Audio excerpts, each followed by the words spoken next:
So real quick before the video starts, if you guys enjoy it, remember to leave a like, and if you want to see more like it, remember to subscribe. Anyway, today I'm back on MAX, finally, recording another video, and this one is an exciting one because it's the return of the tier list. I did a few of these back on Miners Haven a few years ago. They were pretty well-received videos, and I had a lot of fun making them, so I thought, why not continue that type of video on MAX. In this first episode, I'm going to be going through and ranking all of the different prestige items, putting them in tiers from S to F tier. And just as a little aside before we get into it, I do want to say that this tier list was put together on stream with the help of my viewers. So if you want to help put together other tier lists, then maybe tune into some of my future MAX streams. And also, if you disagree with any of the placements, take it up with my community, not me, because it's their fault, not mine. They did this, they did this to you, not me. Anyway, without further ado, let's get into this ranking, starting off down at the F tier and working our way up. The lowest rated prestige item, the only one that pretty much everybody agreed was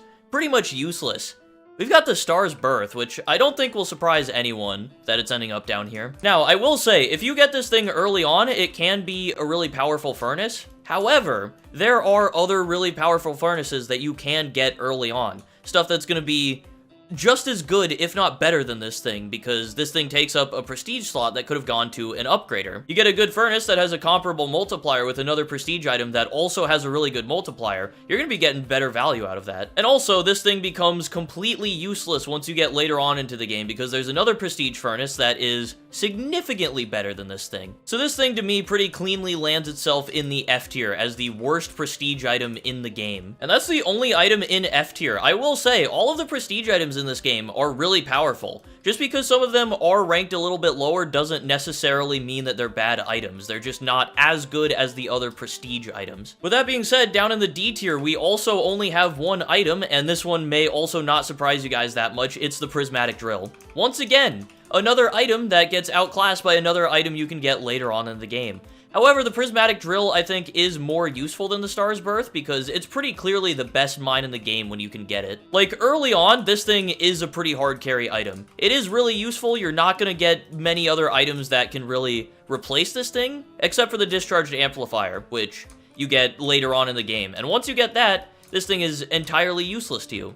Like the Star's Birth, but in my opinion, a little bit more useful. Think it ranks just a tiny bit higher. With that being said, some are more useful than others, and one of the least useful in terms of upgraders, we've got the Phantom Dominion. Now, this one may confuse some of you at first, because the Phantom Dominion is a portable item, and generally portables are seen as some of the highest tier and best upgraders in the game. And the Phantom Dominion isn't bad. I mean, it's got a decent multiplier. It can get up to a pretty high max multiplier, but it does come with a pretty major downside that it's really big. It takes up a lot of space, and trying to use this thing in an endgame setup can actually be kind of difficult. And if you're playing on a game mode above easy difficulty, if you're playing on normal, hard, or especially insane mode, this thing is effectively useless to you. You're not going to be able to find space for it in an endgame setup.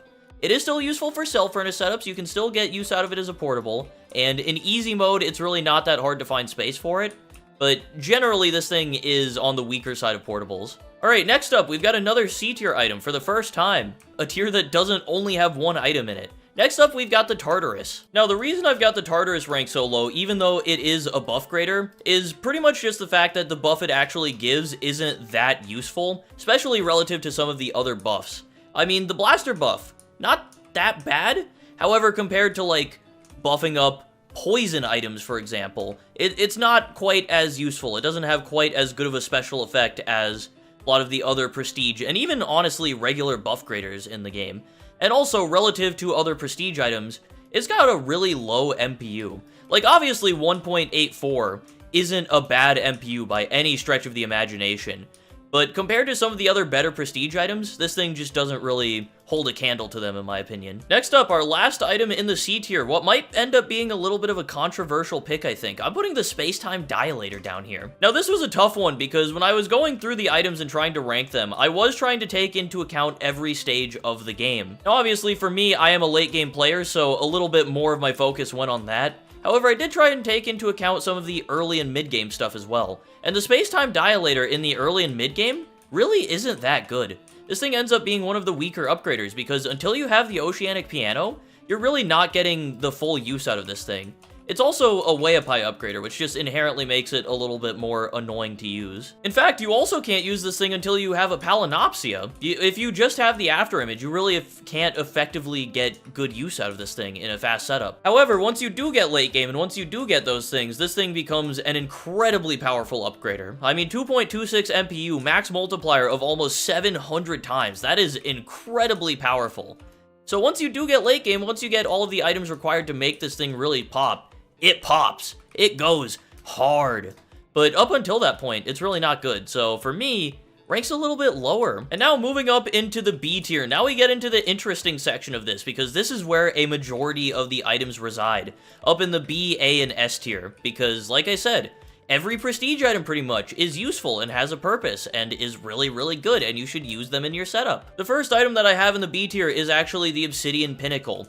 This thing is just a solid upgrader. It doesn't really do anything special, it's got a pretty easy to avoid downside, and it's just a solid multiplier. Next up, we've got the Torii Gate. This thing is, again, a pretty solid upgrader. It doesn't have a great MPU or a great raw multiplier, however, it does have a pretty useful special effect. Now, the reason it doesn't rank any higher than B tier, obviously, is because of its low MPU, but also because of the fact that its special effect isn't unique to this item. You can get a cleanse for pretty much everything else from other items in the game. So as useful as this thing can be, it's still kind of a middle-of-the-pack upgrader to me, especially with its pretty low MPU relative to everything else. Next up, we've got the Steampunk Overlord. This thing, again, you're gonna hear me saying this a lot for the B-tier items. It's just a solid upgrader. This thing does have kind of a unique effect in that fuel ores get a boosted multiplier.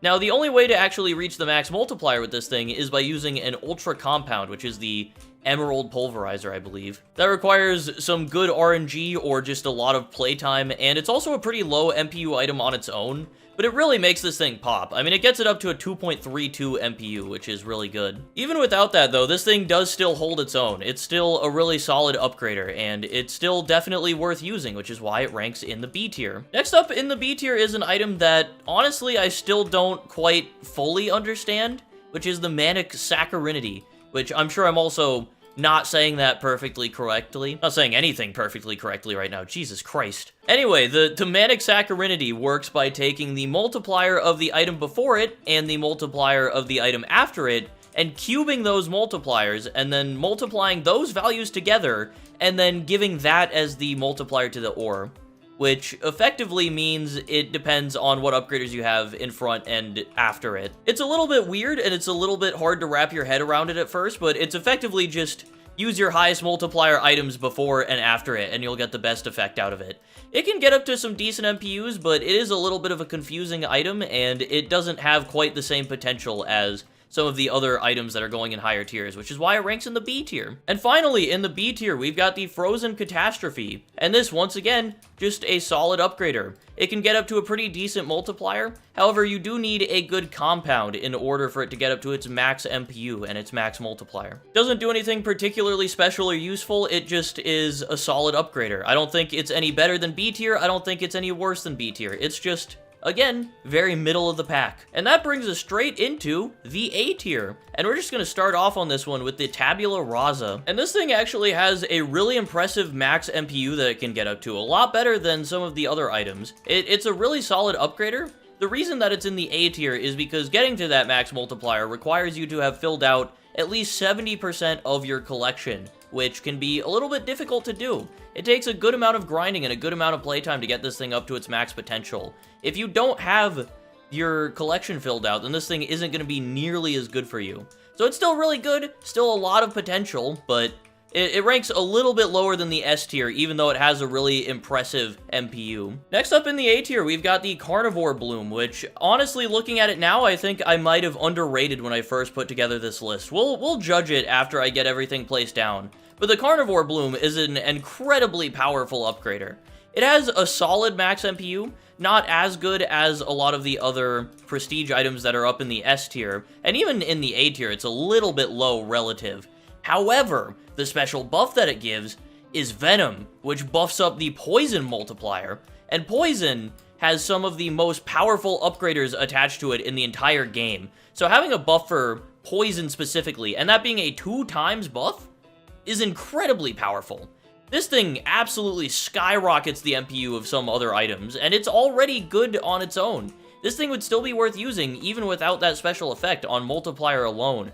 But because of that, this thing is very, very powerful. Next item up in the A tier is the Celtic Fortress. The Celtic Fortress actually has a pretty weak MPU. It's only 1.84, which I think is actually on par. Yeah, it's exactly the same as Tartarus, which may make you a little bit confused as to why it's up in the A tier. And the reason is because of its special tag that it gives, Lucky, which gives a dodge harmful RNG percent of 32.5%. Effectively, what this means is that every time your ores go through an RNG-based upgrader that has a chance to kill your ores, there's a 32% chance that if your ore would be killed normally, it just doesn't die. It just survives and makes it through, which makes RNG items way more useful in setups. Combine this with the Daydream Machine, get an extra shield, and your ores are damn near invincible going through your setup. It is incredibly powerful, and it allows you to use some other really, really powerful upgraders, and this thing is an absolute must-use in setups. And next up, in the A tier, we've got the Fettered Lord. This thing is just a solid upgrader. It doesn't have the highest base multiplier, starts out on only 8 times. It has a special effect, though, where your ores get Fettered Flame, they go through, and if they get cooled off, it gets an extra multiplier, and this thing can go up to a really high max MPU, actually. This thing is just really solid. You just use it in your setup, use some kind of cleansing item after, and it is incredibly powerful. Not much else to say, it's just a good MPU, easy-to-use item. Finally, in the A tier, we've got the Anachronistic Pareidolia, which, again, this thing is just a solid, pretty easy-to-use item. It doesn't have the highest base multiplier, and its max MPU doesn't look super impressive. I mean, what am I saying? Of course it looks super impressive. It's 2.3. That's really good, and it also has a chance to give you all of these different special effects. Some of them are incredibly powerful special effects that can buff up your ores in different ways and give you even higher multipliers. And now, finally, we move ourselves up into the S tier, the upper echelon of prestige items, and let me tell you, it's a little bit crowded in here. There's a lot of S tier prestige items. They're all really good. They're all really good. We're gonna start off with the Galaxy phone. This thing shouldn't surprise any of you. This thing is an absolute goat of an upgrader. I mean, max MPU of 2.43. It's as easy as you place it in the setup and then you use upgraders after it. That's how simple it is. Very easy to use, very nice upgrader. And yeah, just great MPU. Very solid. Next up, let's get this one out of the way. We've got the Moonlight Emperor. This was the furnace that beats out the Star's Birth that I was talking about earlier. I teased this a little bit earlier. This thing goes in the S tier just by virtue of it being the high life furnace that every late game player uses. It's very good. It's the best furnace in the game. It can get up to a really high max multiplier. It's worth using, and it goes in the S tier because of that. Next up, if you showed me that the Gravitational Distortion would go in S tier a few months ago, I would have called you insane. I would have told you that you were ridiculous. However, if you look at the stats on this thing now, max MPU of 2.67. I think that's actually the highest out of any prestige item in the entire game. This thing is absurdly powerful now, and like I was saying before, when you pair it up with the Celtic Fortress, you get that harmful RNG dodge chance, and your ores are basically invincible. So this thing has no downside, and it's just an absurdly powerful upgrader. Definitely worth using, and an item that you used to see and go, oh, I can't believe I got the Gravitational Distortion, is now an item that you see and you go, oh my god, I got the Gravitational Distortion, hell yeah. Next up, let's get two of the obvious ones out of the way. We got the Cosmic Cope and we've got the Overclocked. These two obviously go up in S tier just because they're portables. Portables are always going to be really good if they're easy to use. Cosmic Cope especially, very big area to upgrade with. It's a relatively small upgrader, and it's just really good. It's just a solid multiplier. Gets up to a decent amount. It beats out the Phantom Dominion very handily because of the fact that you can fit it into your setup without too much struggle. And the Overclocked is just a portable blaster. This thing, I honestly kind of underrated this thing initially, but when you look at it, this thing can get up to an 80 multiplier. It gets buffed up by the Tartarus, obviously. Even though Tartarus isn't very good, it still buffs up this thing, and it becomes a very, very powerful blaster item. Use this paired with the Celtic Fortress, once again, your ores are not going to be facing that much struggle going through this thing.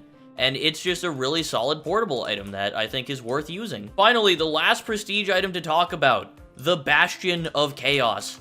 The Bastion of Chaos, once again, just a really, really powerful, solid upgrader. It is raised, obviously. It's a little bit harder to use. If you don't have the Palinopsia, then this thing isn't really viable. However, 2.58 max MPU. You can't beat that. You can. You can do better with the gravitational distortion. But I mean, this thing is still just such a powerful upgrader. It's, once you have the Palinopsia, super easy to use. And it's just a great multiplier. Just a great MPU, very good item. And yeah, like I said, all of these items pretty much are worth using in your setup. The only two that I think, or the only three, I guess, that you're not really going to be using probably, are these three down here in the bottom tiers. Star's Birth, because it gets beat out by the Moonlit Emperor, and because there are other better furnaces, even in the early game probably. Prismatic Drill, because you replace it with the Lunar Discharger, and the Phantom Dominion because of its unfortunate size and unwieldiness. Everything else, no matter where it's ranked, is basically worth using in your setup. If you don't have room for it, make room for it, because all of the stuff here is very powerful. Very much worth using. But yeah, there's the tier list, guys. There's what I think of every single prestige item in Mechanical Ascension X. But yeah, thank you guys so much for watching. I appreciate you all coming out to this video. I know my uploads haven't been killing it recently, but I do stream a lot. If you enjoy my videos, if you enjoy my content, you want to see more of me, tune into some of those streams. We have a really fun time. And hey, if you happen to come to the right stream, maybe you even get to help shape a new video like this one. Like all the people who were in the stream that I did on MAX recently, where I worked on the tier list live. Let me read through my channel memberships real quick, and then I will head on out and let you guys have a good rest of your day or night. We got Atrax, Financial, Rihanna, Snowy, Sleepless, Aeromix, Arctic, Croco, Fish, Sungaze, Phantom, T-Mac, Aquaric, Some Person, Bestie, Citro, Ace of Noobs, Riley, McNeely, Atrax, Morality, PETA, Sendles, Amanda Buckshot, Spooter, Pixie, TGNK, Carlos, Trey, Cosmic, Holiday, Comedy, Sinise, and Minnie. Thank you guys very much for being channel members and continuing to support me. I appreciate it. I appreciate all you guys watching and sticking around. Thank you guys. I'm having a good time with YouTube right now. It's been fun. And it's nice to be recording a video again. I know I say that every time. I say it every time. Whatever, I gotta stop rambling. Thanks for watching, guys. I will see you in the next one, which will probably end up being either the Insane Mode playthrough or a Shadow tier list, which I also made on stream. Look out for that. Bye, guys.